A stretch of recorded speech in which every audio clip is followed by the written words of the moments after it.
Thank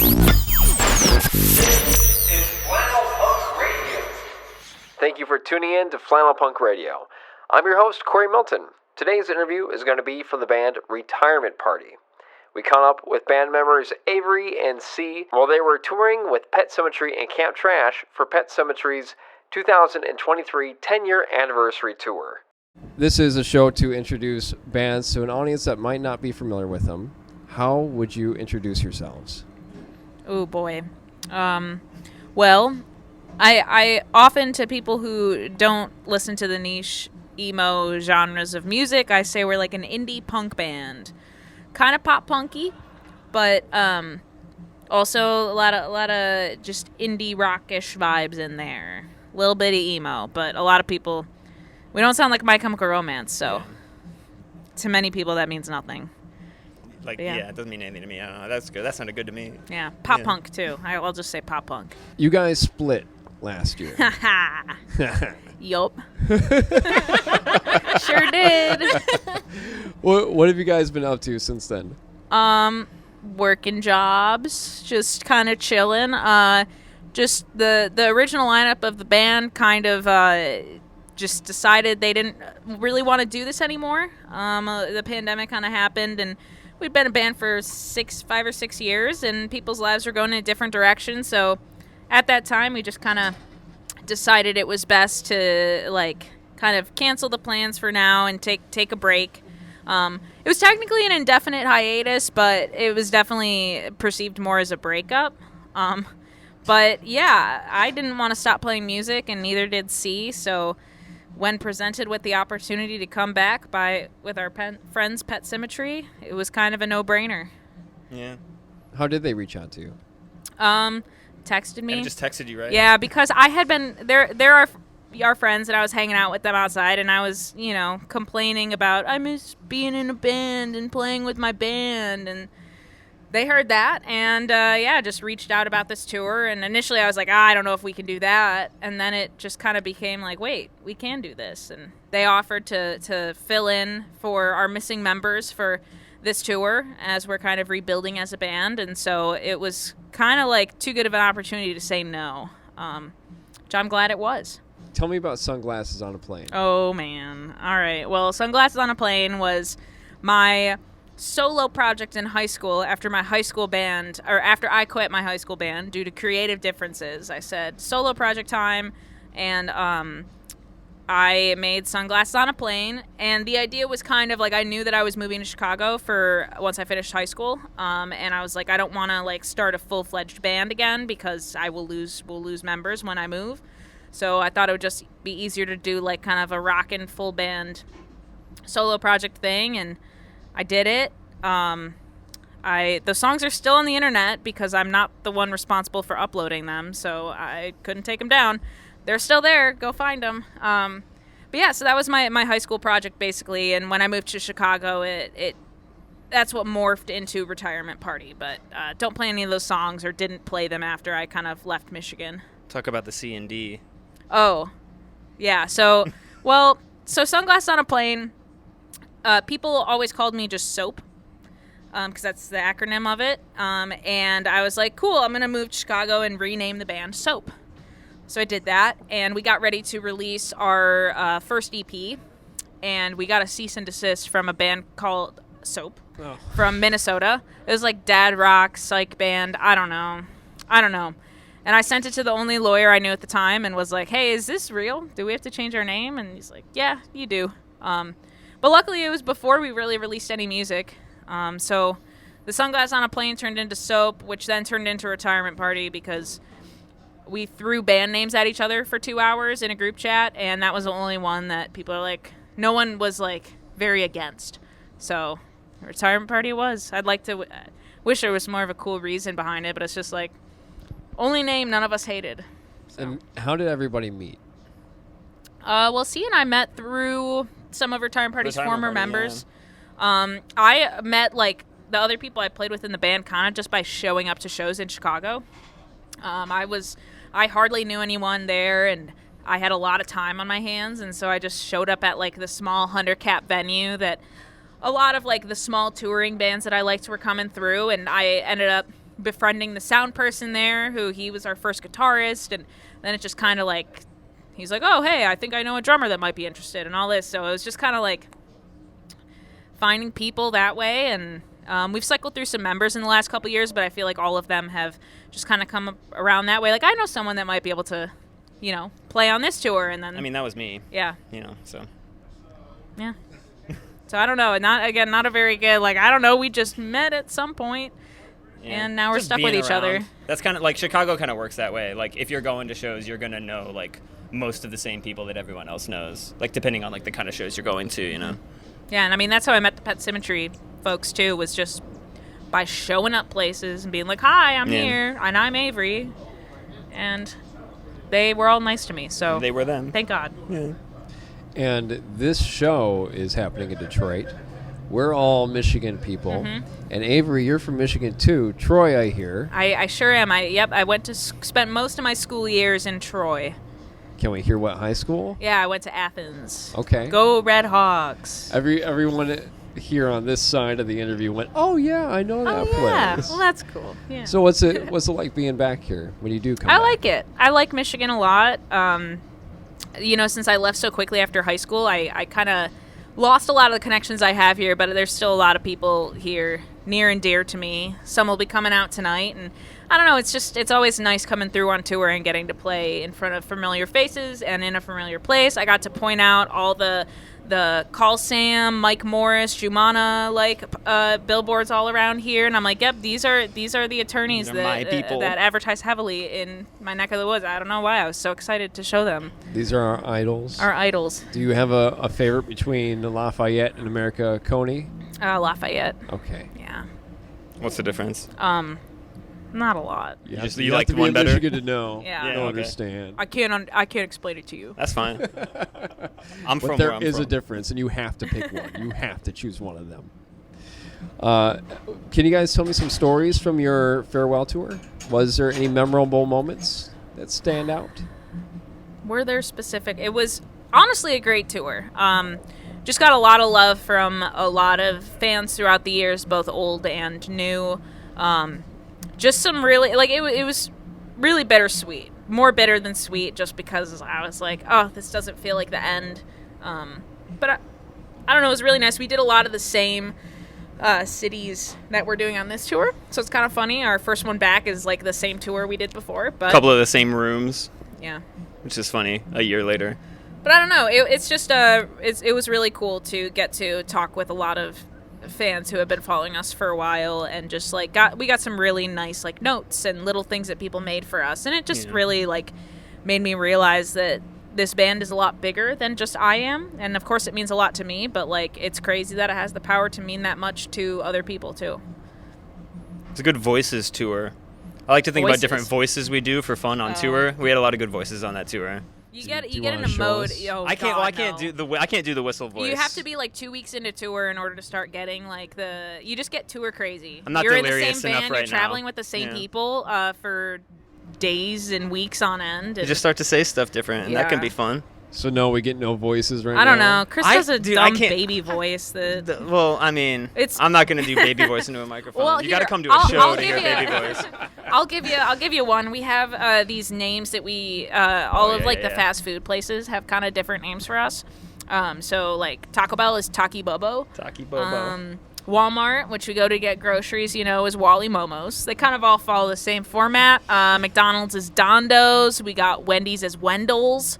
That's kind of it. Burger King's just Burger King. We didn't come up with one for that. So, and that's about all the places we hit. Yeah, we could, We got to expand. we can come up with something. Yeah.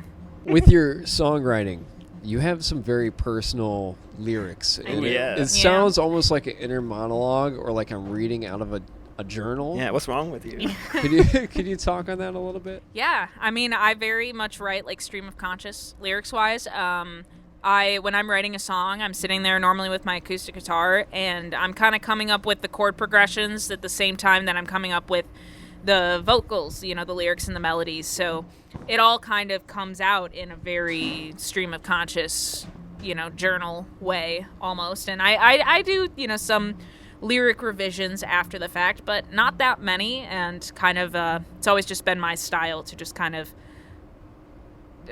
puke out on the paper. And that's what it is. And it does lead to some weird conversational, like, lyrics, but also some very, like, personal stuff and some cheeky things. Yeah. As band members, do you ever hear some of the lyrics and go, "Hey, Avery, are you okay?" Not from lyrics. No? No. Other things. Yeah. I'll just, like, hang out with you and ask if you're good. Yeah. One of the most powerful lyrics for me, and I think if I was to, like, get any tattoo of a song lyric, it'd probably be this one, which is, "Maybe I should just be a little more kind." Hell yeah. Do you want to talk about that? I Maybe. like that. I like that lyric a lot, just because, like, it's kind of, that song is called "That's How People Die," and it's, like, running through all these different, like, fears and reasons why I could die, or how I could die, and it kind of just puts things into perspective, like, life is short, and we should just treat each other with kindness and just, be better people, because there's all these horrible things out there, and our lives could all be cut short, so we should just treat each other with kindness, and I don't know. Bars. Has there been any lyrics that have, like, blown you guys away when you heard it or first wrote it down? Yeah, Chris, any of my lyrics blow you away? What's Not one of off my the top favorite of my lyrics? head, I really honestly. like, it's not to like a diminish you. specific lyric, but I really enjoy the lyrics on the song Runaway Dog off of our 2020 record.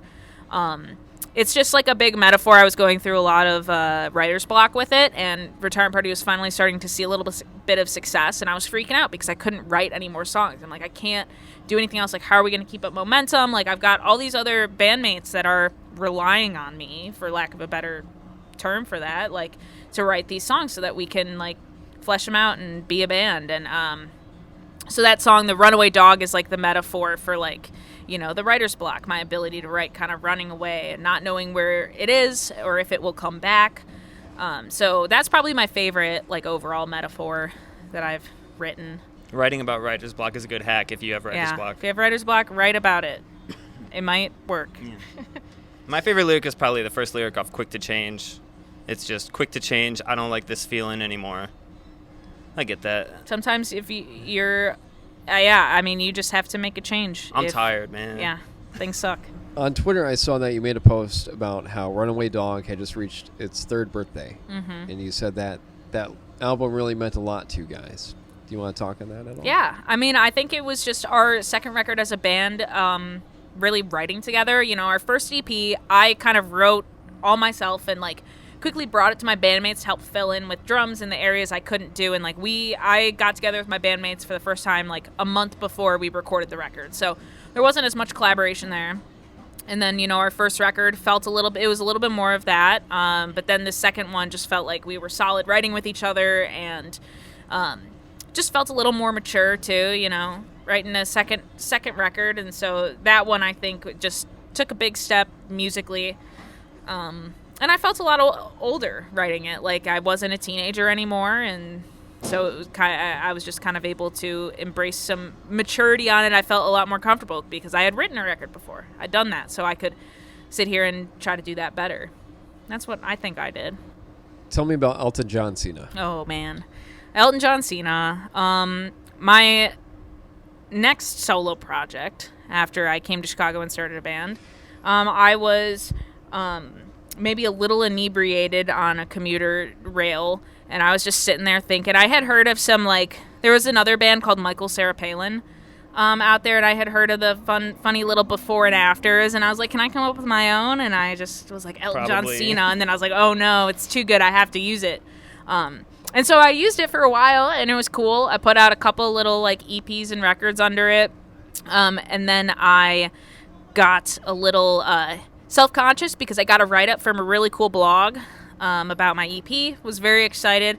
I scrolled, I saw there were 100 comments, like, on the blog's website. I was like, wow, like, I never see 100 comments on this site ever. And every single one was just, like, everyone doing their own celebrity before and after names. No comments about the music. And I said, I think it's time to let it be. No. It's like, okay, we're just going to go by my name now. But so Elton John Cena was a lot of fun.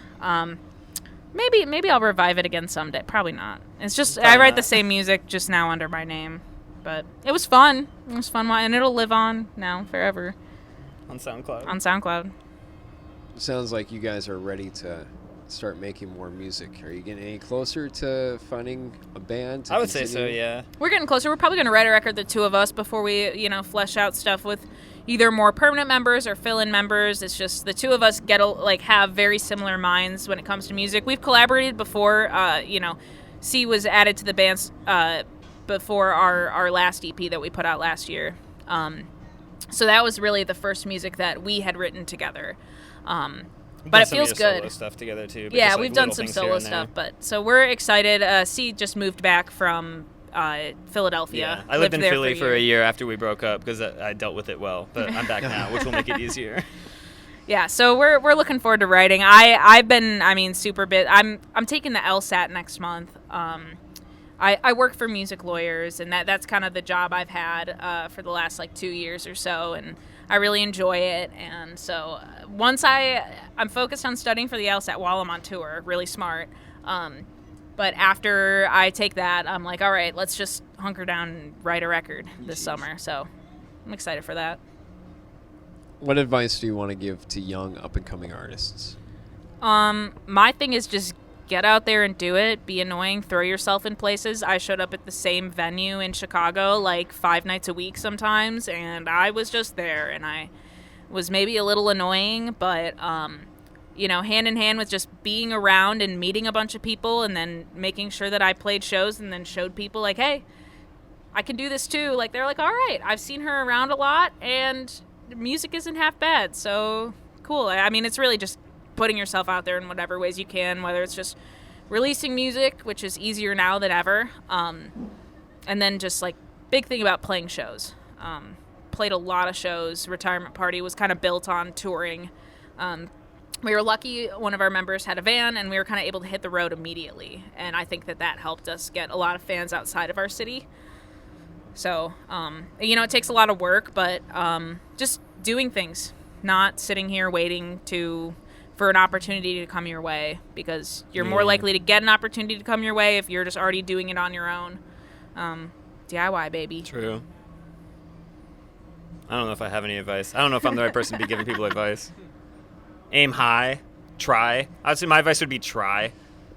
It's refreshing to hear people who you can hear that are trying. Mm. I don't know. I might just be a grumpy old man though. What bands and songs should I play next on this radio show? Ooh, okay, so Big Songbirds Don't Cry by Superviolent. Yeah, I know Pet Sematary talked about Superviolent. We are big Superviolent and Sidekicks stands over in the van that we're currently all traveling in. One of my favorite bands that has been kind of coming up, they're putting out a record this June. They're called Geese. They're from Brooklyn, and their song Cowboy Nudes is very good and appropriate, despite the name. But they're just a really cool band that I feel has been they sound like the Rolling Stones, but the Rolling Stones couldn't write what they're writing, because they don't exist in 2023. They have a very cool modern take on some older sounds. And so Cowboy Nudes is my choice. Songbirds Don't Cry. What else we got? I don't know. I really like that song. Yeah. Yeah, I have. That's the one twice. song when my Spotify year in review comes up, it's just going to be Cowboy Nudes at the top. So that's my pick. Perv. I'm going to have my students now ask you guys some questions, if that's cool. Yeah, that's great. Hand over to Clay, morning show. So do you guys have any ideas for new potential band members that might work their way in? I mean, I think we're lucky that we have so many friends that are so talented. Not all of them are necessarily able to maybe commit at this point in their lives to trying to be in a band of this caliber again, but caliber is we just hit the road more than most bands, and a lot of our friends who are very good at instruments have lives. Pump the brakes, y'all. Have lives and jobs that don't allow them to do this type of thing. So we're lucky we're surrounded by so many great musicians. So when this next record comes around, we are going to just use our friends that we have around us and collaborate with those people, and we'll eventually probably fill out more of a lineup, but we're lucky that we don't have to be super strict with that here at the start. I can't think of anybody in particular off the top of my head. I have one person, but I haven't even talked to him about it. He's from here. Okay. Yeah. No, I figured. Yeah. But that could be cool. It's a work in progress, and it will be for a bit, but it'll happen. We got so many talented friends that it's. Michael picked that whisper up too, by the way. What? No, you're good. Oh, oops. The next couple of questions are going to be asked by Jackson, Isaac, and Austin, 3 of the members of the band Loud Fox Cult, and also WPHS alumni. So I've seen y'all play like a lot of times at this Hell point, yeah, let's and go. y'all are great. Me and this guy are in a band together, and we're really influenced by you guys. So, but the last time I saw you guys play, which was I thought it was your like last show. It was the Detroit show. I'm not 100% At Sanctuary. sure. Yeah, it was. Yeah, that was the first show on our last tour. Oh, okay. Last show. You put us on to Carly Cosgrove. Oh, cool. We love Carly. They're so Cosgrove a cool. lot. Yeah, Good kids. But when I saw you, you said I forget which song you were singing, but it was one with like lyrics more fast-paced after each other, and you said something like. Sometimes when I'm writing songs, I forget that I have to play this live at some point, and it gets like hard to sing. So I was wondering if like while you're writing, do you ever like is that a conscious thing that you think? Not of, enough. I maybe should make it a little more conscious because I do. Just sometimes I am so out of breath by the end of the song. Yeah, but I'm going to keep being wordy. I'm just so wordy with my music, and that's just who I am. And so I'm embracing it and working on my breath control. We love the wordiness. We love it. Thank you. What song do you think that was? Maybe Compensation. Comp's a big one. Lots of work. Okay, so first of all, again, nice to meet you guys as well. You as My well. question is going to be a little kind of long-winded, but I think you'll understand at the end. So I go to Wayne State for college right now, and My dad went to Wayne State. Okay, that's awesome. Yeah, for a year. I need to finish. But yeah, so I'm in a class I was in a class to just finish the semester about understanding like the music business basically. And one of my classmates, her name is Darcy. Shout out to her band. I know you know her. Shout out Darcy. She talks about you a lot. And she like obviously you know this, but for the people listening, she's a president of Wayne State's record label. So basically, what I was gonna ask was, we've been like fortunate enough with our band to have like some people that are definitely like way higher above us on the ladder, like give us some assistance or like advice or help us one way or another with our music. And I feel like it's definitely really important to like developing as a musician and getting further. So do you guys have any people that when you were just starting out, whether it was like your solo stuff or when this band started, that like actually made like a really huge difference in how you either perceive your music or like how far it went? For example, like maybe someone you like toured with at first that you never thought, hey, I'd never thought I'd play with these people or something like that. Well, I mean, you know, it's a little Pet Symmetry and just the folks like Eric and Evan from Pet Sim are 2 people that I met very early on in the Retirement Party's journey. And just, you know, anytime that we didn't play a ton of shows with them at first, we definitely have like in the early days, but anytime I had a question or I knew that, you know, they had a level of success with their music that I wanted, and you know, I would ask them questions, and they were always super open with their answers and just encouraging to me. And so they were a big band for us. And I'll also say that our record label, Counterintuitive Records, we met them very early on as a band, and they were also really helpful with taking us under their wing and introducing us to so many of the other bands and friends that we would make and now carry on. And, you know, I don't know, there's a real community aspect to it, and anyone that isn't there willing to give advice and lift up someone else, like, yeah. I don't know. You find a lot more people that are good out there that want to help others, and so it, you know, just had a real good community around that. But definitely, you know, the Pet Sim folks, not to hype them up too much, but they were always super nice to young 18, 19-year-old Avery while I was being annoying. Yeah, you know? We're in the same position very much. So yeah. And another quick question real quick, just because I'm genuinely curious. So like with all that, you know, all the tours you guys have done and like all the, you know, places you played, do you ever just find yourself like being noticed every once in a while in public, or like does that happen a lot? Yes, we call it being recognized. And it's, you know, people say they don't like it, but they do. It's fun. It's really, I don't like it. I don't know. It's cool. It'll happen I don't know. It just happens at the most random places. I got recognized after I was getting my bike after Pitchfork Fest one summer, and these two youngins came up to me because I had played a show with another project of mine with Alex G, maybe like a year and a half. Oh my before God! that. In like a garage. No, it was a Fireside. Oh, that was at Fireside. Yeah, I Never played at mind. Fireside, but like it would, like a year and a half had passed, and they recognized me, like getting my bike after I had seen Wilco at Pitchfork or something, and I was just like, they like talked to me about like my pedals while I was unlocking my bike, like you had the cool pedal board, and I was like, thanks, man.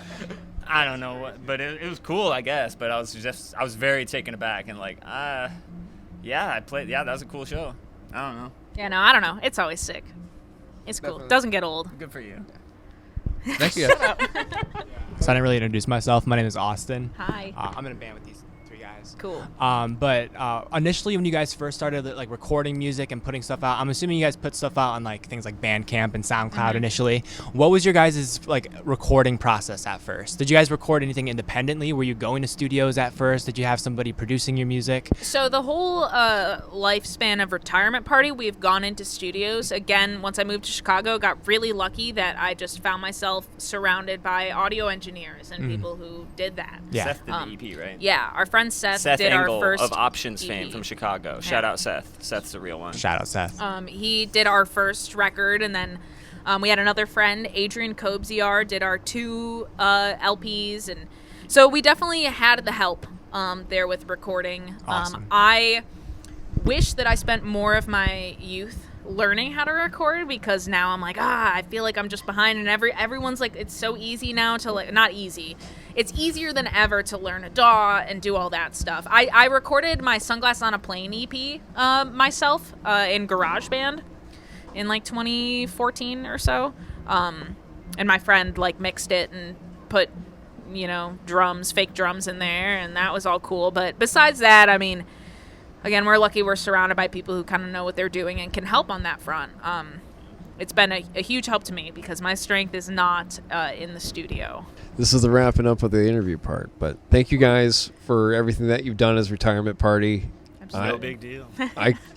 It was one of my first introductions into the DIY scene, and it's really made my life just that much better. Oh, well, thank you. So I want to thank you guys for that. There's a lot of good stuff in there that's just there. You just got to find it. And we're really excited to see what comes next. Yeah, thanks so much. We are too. Us too, yeah.